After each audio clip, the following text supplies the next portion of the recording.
विचलित ना हो महाराज, वो अवश्य आएंगे।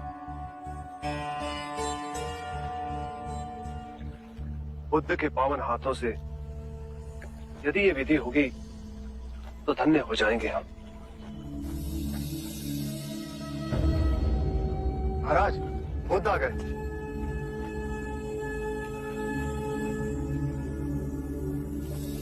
प्रणाम।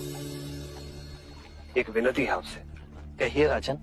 पिछले कई दिनों से मेरे स्वप्न में मेरे पिताश्री आ रहे हैं।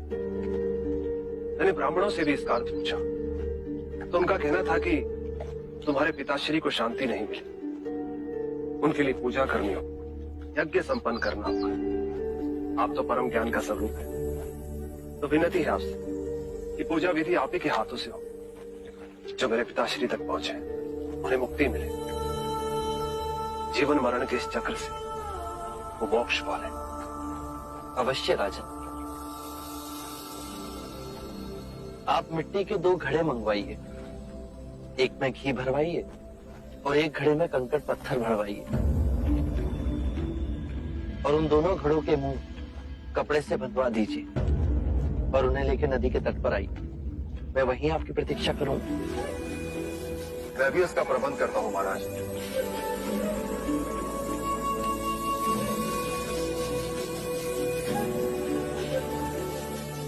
महाराज, अब आप इन दोनों घड़ों को पानी में डाल दीजिए।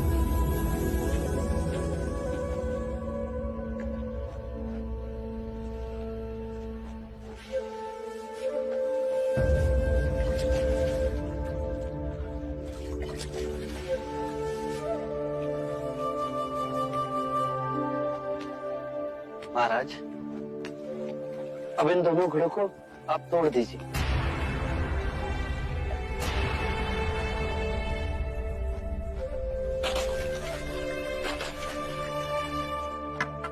महाराज, अब आप ध्यान से देखिए, घी ऊपर और पानी पर तैरने लगा।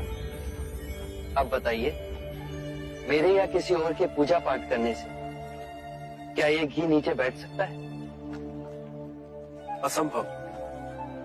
ये तो घी का स्वभाव ही नहीं। सत्य कहा आप। उसी प्रकार किसी भी पूजा पाठ, विधि विधान, कर्म कांड के द्वारा पानी के अंदर डूबे हुए कंकड़ पत्थर क्या ऊपर आ तैर सकते हैं?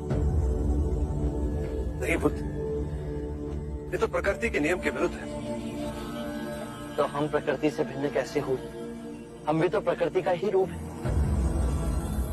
सत्य कहा बुद्ध। एक सत्य यह भी है राजन, यदि हमारे पूर्वजों ने अपने जीवन काल में कंकड़ पत्थर बोए, दुष्कर्म किए, तो वो स्वाभाविक ही कंकड़ पत्थर की तरह नीचे बैठ जाएंगे।